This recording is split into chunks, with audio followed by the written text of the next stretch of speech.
машинасын шығардық. Ол Кобальттың алдына, короче, левый жақтан ұрған ғой. Ланжерондардың бәрін правый жаққа әкетіп қалған. Енді қараңыздар, бұл жерде қазір мына мыжылған жерлері подушка тұрады ғой мына жерге. Сол подушка артқа қарай кетіп қалып, мынаны орнынан кеткі жерге.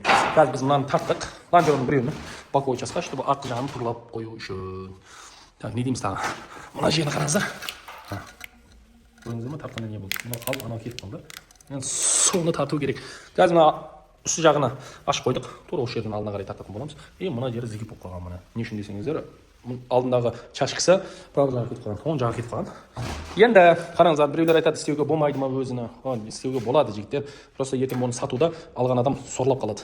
Сату қиын болады. Мұның шпаклевка сөйтіп істеу керек. Бұның алдыңғы мордасын 80 000 теңге алыпты. Тура осы жерден кесіріп алып келген. Таза морда.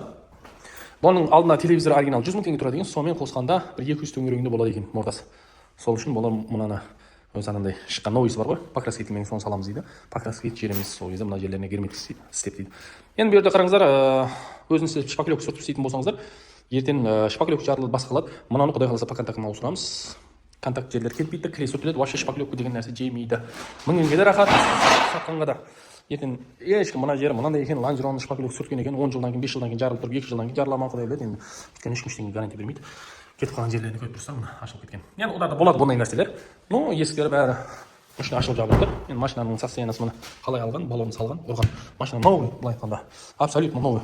Соны мордаларын ауыстырып беретін боламыз. Бұны істеу мақұл, сыртта Чанган 55 бар, соның мордасын ауыстыру керек. Дато істеп, осы жерден талдан ұрғаннан кейін моторын артқа жаққа кетіп қалып, ананың бәрін жинап тастаған. Астында балқысы бар ма, ішіне дейін анау артқы жағына не майстер жерген. Соның күз нөмірі тура осы жерде екен. Соның басы қатып тұр, не істейміз екен деп. Соның мынау үстіндегі нөмір тұратын нәрсесіне мыжылып кеткен. Оны тұрлап қойып, өзін қалдырып, былай астынан ауыстырамыз. Вообще маған басыма сол проблема болды сол машина. Лишь бы мынау күз нөмір өзінде қалу керек. Жаңа Чанганныкі. А так, хотя бы сиденьенің под сиденьенің астына қойғанда, сиденьенің мына жерінде болады. Кобальттанікі тура мынау пластмассаның астында болады. Осы жерде болғанда біз осындай кесіп ауыстырып тастаған болар едік. Новый алдына әкелген. Ол Чанган 55-ның, короче, сіздерге бағасын айтып кетейін. Мынау жерден кесіп Қытайдан. Мотор коробкасы жоқ, қалған бәрі бар. Короче, жүріп тұрған машинаны кескен, коробка мен моторына қалады, қалған заттардың бәрі шнуры бар ма, астында радиатор, фары, бампер, целый комтор 2 миллион теңгеге біздің үйге дейін келеді екен. Әне. Ең арзан запчасть Чанган 55-тікі. Доступ көп оның запчасты қорықпай мініп ала беріңіздер. Ең дұрыс Чанган X55. X5 де жақсы, енді кішкентайда 55 одан зор. Мен 75-тен білмедім, запчастар қымбат шығар. Ең, мына Кобальттың запчасы қандай көп, арзан, 55-тен тура соны мінетін болсаңыздар, Чанган 55 мінесіздер. Так, енді жұмысын бастаймыз.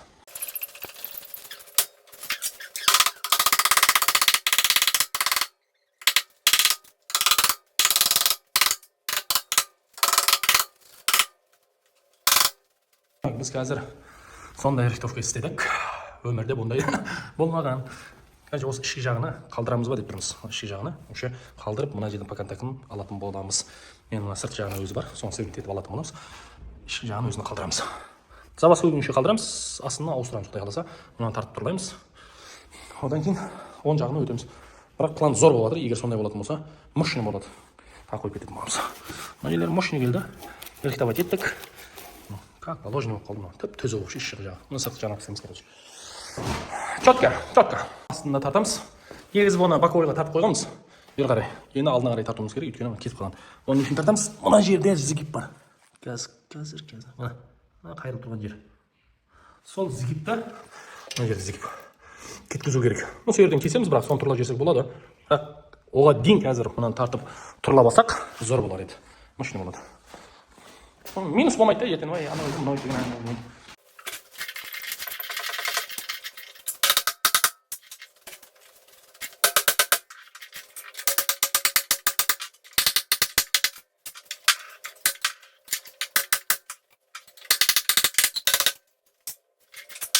Жерден мына жерде зігіп болып тұр еді.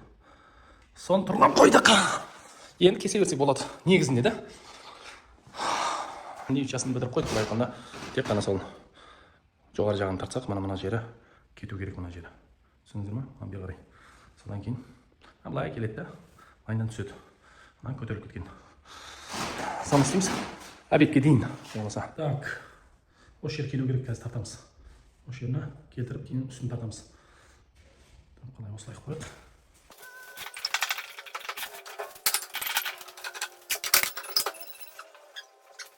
Ар жағынан тартқанда кемейді екен бұл. басына қарай мыжылып қалған екен. Көтеріп кетеді да. Осы үстін аламыз, мынаны ажыратып. Телевизор ұстап тұратын темір, короче, бір 3 сақлевка, 4 сақлевкада тұрады екен. Осы жерден істетіп, қазір жоғары жақын тартамыз. Көреміз, амортизатор мешайтесі, амортизатор мешайтесі боламыз, сөйтіп барып істейміз. Еще екі лонжеронда жаңағы келу керек. Мынау жоғарына дейін тартамыз дегенбіз. Оны тартуымыз керек.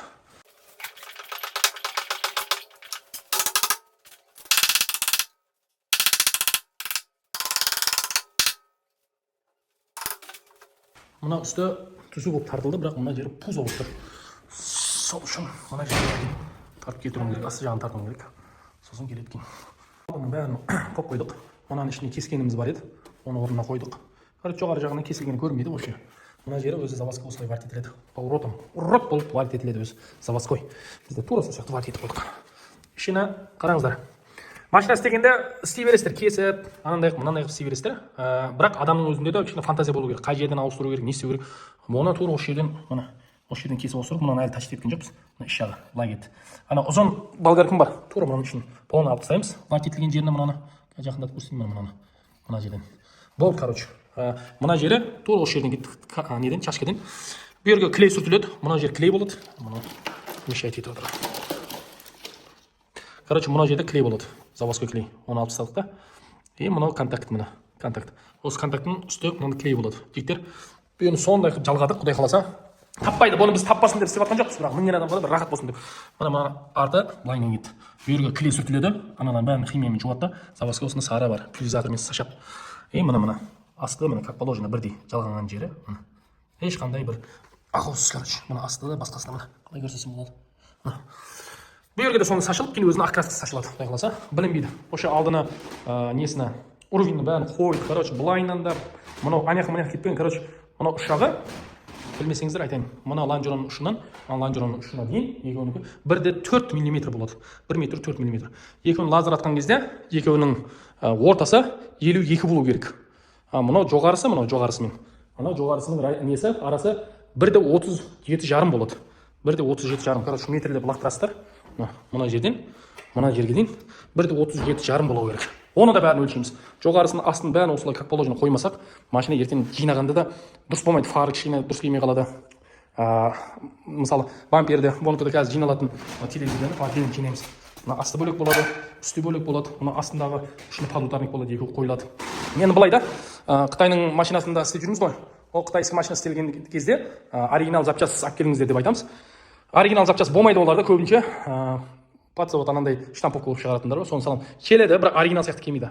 Зазорлар кішкене разница беріп тұрады бәрі. По-любому оны мысалы кемеге жерін қырқып, үлкейтіп, или кішірейтіп ондай істемейміз.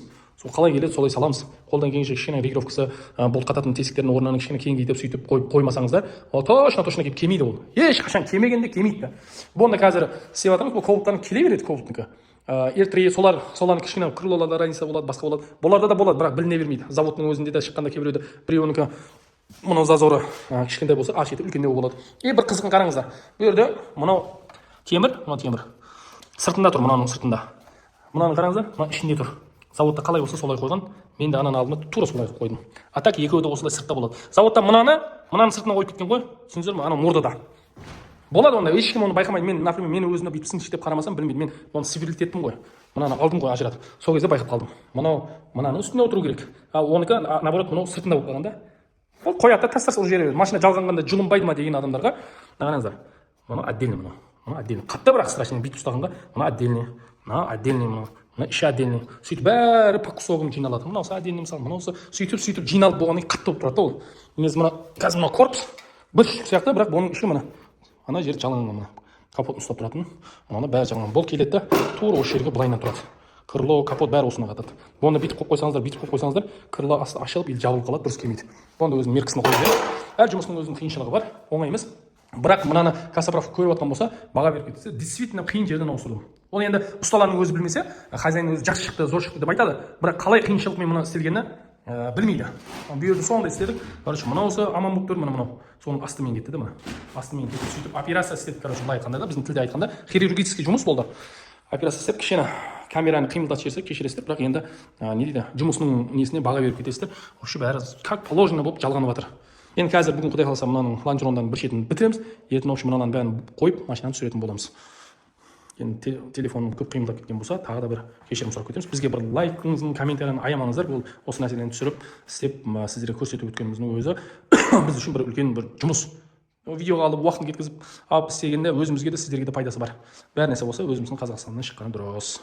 Блогер ма, тиктокер ма, ютубер ма, жұмысының істейтін кассапрофы бар ма басқа.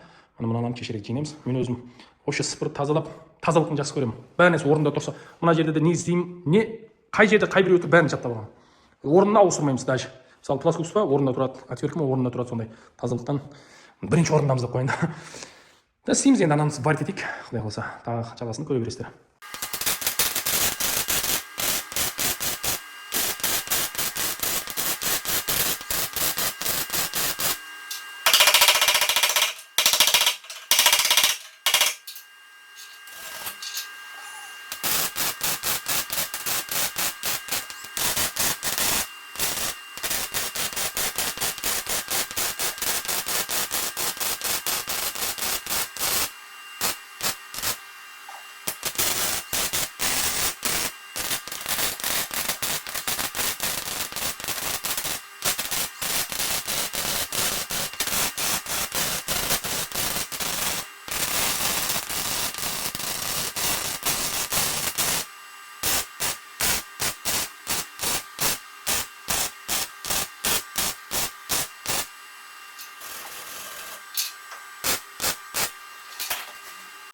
Ал жағына.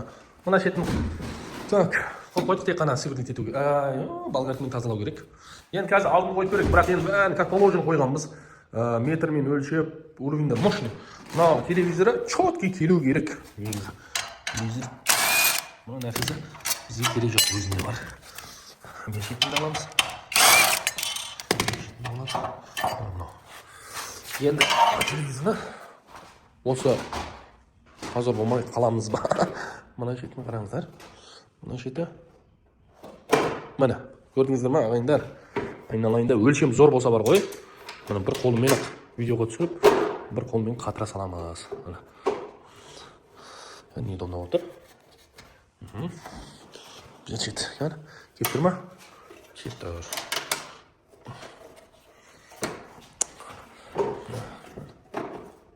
Қатырамай жатырмын ба, көйшасын қатырайын ба.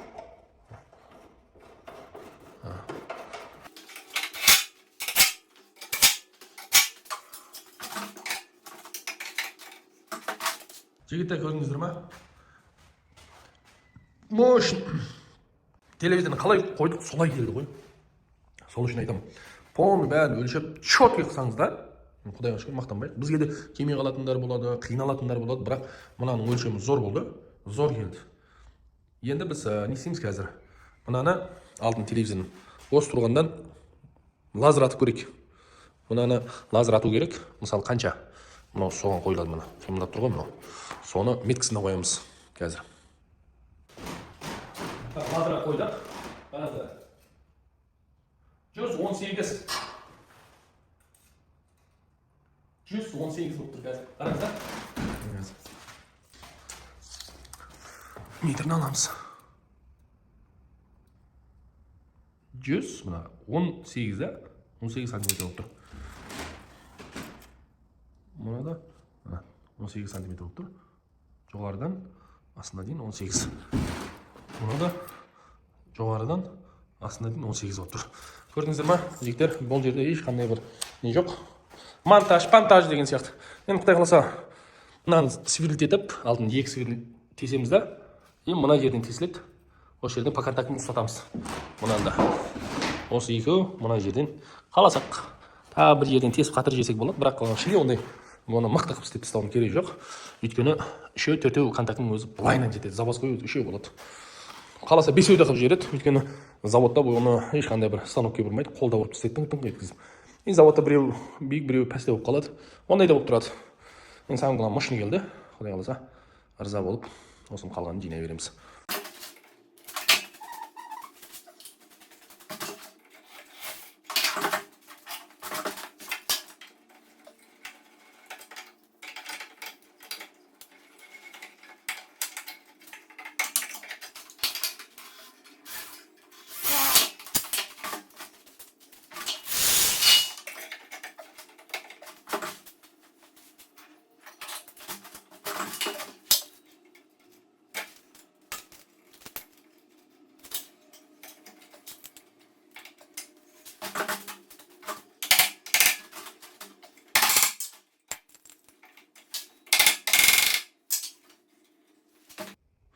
Biz короче ішінен ұратын болдым. Мына жерде бір контакт қойып кеттік. Мұна негізі варит етілетін нәрсе-де. Қараңыздар. Заводта екеуін де варит етпеген. Мұнан негізі мына қосу керек. Мына қосу керек. Бұлаймен контакт құру керек еді. Жоқ, мұна варит етілмеген. Ар шеті де солай тұр. Мұна. Екеуі. И бер шеті де солай тұр. Мұна. Көреміз. Өзіміздің тірлігіміздің бітіріп алайық. Одан кейін тағы көреміз. Екі шектігінде сырттан контактқа қойдық. Краскадан кейін ана заводской контакт сияқты болып тұрады. Мұна. Көрдіңіздер ме? Мына сияқты болып тұрады да. Енді болды, оны алдын сварка деген жер вообще бітті. Бізде 100-ге бітті. Енді тек қана мына сварка деген жерден контактмен алып тастаймыз, болгаркамен. Сосын кейін машинаны полный жинайтын боламыз, крылосын қоямыз, капотын қоямыз, петляны. Сонымен бампер, фара болса фарасын қойып көреміз. Егер мына жерде ұстап тұратын усилитель бар, мына жерде фарын ұстап тұратын. Солар болмаса, тек қана сол фар капотмен крыланы қойып көреміз болды. Аман жоқ, олар болмаса ештеңе қоймаймыз. Мына амортизаторын қойып шығарып тастайтын боламыз машинаны. Мына нәрсесі, мына нәрсе подударник болады. Специально осындай алады, өйткені удар кезінде осы жерлер қисаяды. Осыны саламыз. Осы қазір бүйтіп орнына салады. Мына біреуін де сөйтіп аламыз. Левый правильсы болады, өйткені біреуін жоғары жағы кесік, асты кесілмеген болады. Өйткені мына жоғары жақтан болып қатқаннан кейін мешайт етеді. Сол үшін осылай істейді. Осылай. И мына нәрсе соған варит етіледі. Осы нәрсені варит етеміз. Осылай болады. Қазір көрдіңіздер ме, сіздерге айтып өзім левый правильный левийге салып жеттім. Шатасы мынау негізі мына шетте тұрады. Мына біреуін мына шетте тұрады. Мына болттың орнында шатастырып қоймаңыздар. Мен сияқты. Осылай тұрады. Осылай варит ететін боламыз. Әсе тартатын оң жақта болар еді. Сол жаққа өтіп кетті деп қоямыз. Осын қазір варит етсек, капоттарын қоямыз. Сосын түсіреміз машинаны.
Надолго çok iyi gitti.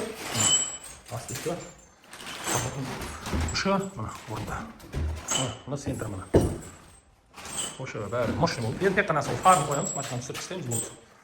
Farni qo'yib. Normal keldi, bari zo'r. O'ydagiday bo'ldi. Mana bari tartib solib, endi tek qanasi yo'l etib qatır kerak. Solay.